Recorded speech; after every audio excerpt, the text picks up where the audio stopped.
I want to talk to you today about how closed doors can't stop you. We've all had times where something didn't work out. We didn't get the promotion, the loan didn't go through, a relationship didn't make it. We did our best, we prayed, we believed, but the door didn't open. You may feel like you're behind a closed door. In your health, you can't seem to get well. In your career, you're working hard but not getting ahead. In a relationship, things keep falling through. Stay encouraged. Those closed doors are not permanent. The enemy doesn't control your doors. People don't control your doors. Fear, addiction, depression don't control your doors. And I believe you're about to see some doors that have been closed for a long time suddenly open. You can't explain it. You didn't see it coming, but suddenly your health improves. Suddenly you meet the right person. Suddenly your career takes off. What happened? The doorkeeper stepped in. Get ready for some open doors. Get ready to write a new chapter for your life. Get ready to live a life that will outlive you. Get ready to rob the cemetery of your gifts and talents and abilities. Get ready to be in a fight mode. Life is a fight for territory. And once you stop fighting for what you want, what you don't want will automatically take over. Stuff's going to happen to you. Things are coming after you right now. Tragedies, hard times, sickness, pain, all kinds of things are coming after you right now, including blessings, including opportunities. To make your dreams become reality. To no longer dream them, but walk in them. You can't. 90%. You can be good. You can be good. You can be great. But you still won't get it all. I'm telling you, when you become phenomenal, there's nothing you can't have, nothing you can't do, nothing you can't be. And I believe that you're in this room right now.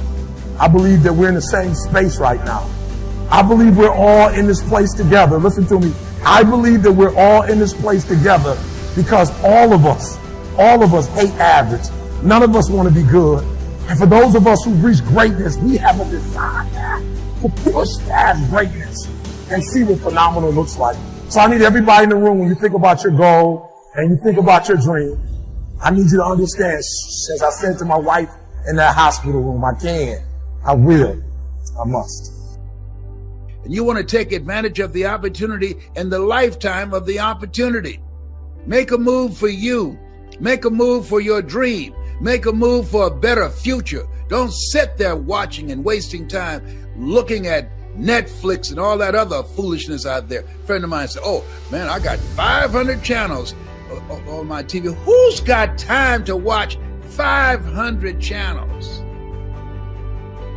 Herein my Father glorified that ye bear much fruit. Excuse me? No. Watching garbage day in and day out. How do you expect things to get better for you? People say, oh, garbage in, garbage out. That's a lie. Garbage in, garbage stays. It makes you unproductive. It makes you cynical. You get in a depressed state of mind. That's not real. Garbage in, garbage stays, and it shows up in your attitude, in your behavior. It blurs your vision of what's possible for you. It's a distraction. My son John Wesley's right. People pay more attention to their distractions than their destiny. You have a destiny. There's something, there's a work, there's a greater work that you're supposed to do. These things ye shall do, and greater things shall you do. In fact, you are here to do the greater things. And if you don't know that, ask somebody.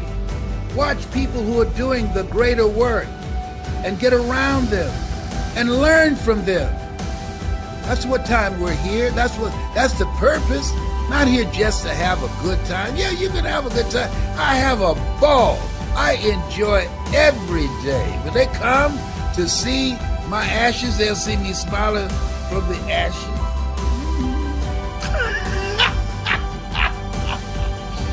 And I used to say something like, I sure hope things will change for the better. Then here's what I found out. They're not going to change. Somebody says, well then, how will my life ever change? Answer, when you change. When you change, when you get better, it'll get better. If you change, it'll all change. Don't put it on someone else. Hope that someone else will change it for you. Take responsibility for yourself. Take personal responsibility. You can't change the circumstances or the seasons or the wind, but you can change your reading habits. You can change whether or not you go for the skills, burn the midnight oil, turn yourself around, multiply your value by 2, 3, 5, 10. That you've got charge of. That you have control of. You don't have control of the constellations, but you've got control over whether or not you go to night school, take adult classes, learn some new skills. You have control over that. And if you don't, that's your fault. You've got to take personal responsibility. You've got to be self-reliant. You. Nobody else can change your life, alter your ambitions, pave a golden road for you. But you can. It's up to you. Be responsible for yourself. You're okay the way you are. That's what we tell young people. Oh, you're okay the way you are. It's like, and there's nothing worse than you can tell someone who's young than that, especially if they're miserable. You know, and lots of them, well, if they're miserable and aimless, it's like, oh, I'm miserable and aimless, and sometimes I'm suicidal and I'm nihilistic and I don't have any direction in your life. It's in my life. It's like, well, you're okay the way you are. And it's like, they don't want to hear that. They want to hear, look, you know, and you know this, you're useless. You know nothing. You haven't got started. You've got 60 years to put yourself together, and God only knows what you could become. And that message is so much more, it's so funny because it's such an attack, but it's so positive because there's faith there in the potential that makes up the person rather than the miserable actuality that happens to be manifesting itself at the moment. And young people respond extraordinarily well to that because, and you know that if you're a parent and you love your child, your son, your daughter, what you're trying to foster is the best in them. You want that to manifest itself across the course of their life. You want them to become continually more than they are, to see what they could be. And I think that's part of the great message of the West, is that's the ethical requirement of individual being in the proper sense, is to constantly note that you're not what you could be, to take responsibility for that, and to commit yourself, like body and soul, to the attainment of that ideal. One day I began to realize how I was growing as a leader and the change that was happening within me. And I stopped asking the question, how long will it take? And I started asking the question, how far can I go? And everything changed that day. I realized that you can set goals and have 5-year goals, whatever, but I changed from a goal mindset to a growth mindset. And the fact that if I would be intentional in the areas of growth that would have the return and would fit who I was, then I could really be successful and help a lot of people. And that was a kind of a shift for me. And so when I wrote my first leadership book, I thought I would write one leadership book and I'd be done. I didn't think 100 books later. I had a lady the other day said, "You've written more books than I've ever read in my life." You know what I mean? But I didn't have any intention to write a lot of books. But growth allows you to continue to expand yourself and your world until there's just, so much more that you know and so much more that you want to share. So, my journey has been really one of understanding that if I every day intentionally grow, the question is just how far can I go? And I don't know that answer. I'm still growing. I'm still moving towards that finish line. You're never, ever, ever, ever going to feel like doing the things you need to do in order to have what you want.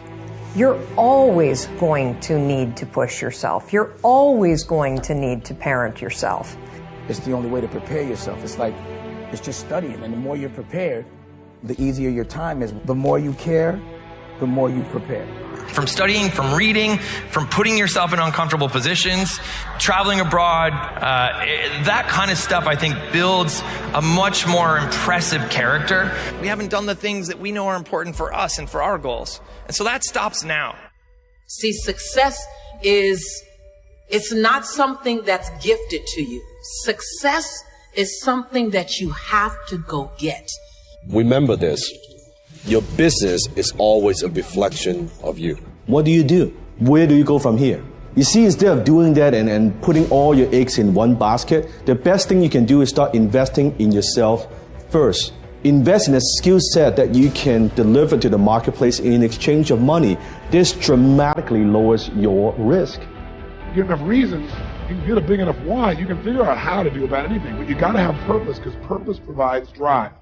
Now, if you know what you want and you know why, you're light years ahead of most of the population, but you got to go the step that most people seem to avoid. And that is, you got to take the key word there is massive. Massive action can be a cure-all when you know what you're after and you know why you want it. What's the benefit of allowing fear to hold you back? What's the benefit of giving up on yourself, of not stepping out on life and taking life on? What is the benefit for you? What's the plus in that? It's not going to happen. You've got to ask yourself, how long am I going to allow this to hold me back? You focus on your vision, your mission, and long-term things that you want to do with your life. And eventually, you'll find enough people that want to run with you. And when we can find the people who believe what we believe, we're weirdly drawn to them because our very survival depends on it. We need it. And so the more you can give of yourself, the more you can give of what you believe, the more you can with discipline, say and do the things you actually believe, strange things start to happen. You know, that those who do the things that they're passionate about do better, but it's not helpful advice. And so the question is, where does passion come from? Passion is a result. Passion is an energy. Passion is the feeling you have when you're engaged in something that you love. Passion is the feeling you have that you would probably do this for free, you know, and you can't believe somebody pays you to do it. So start practicing using programs for your mind. They can change your life. What idea are you sitting on?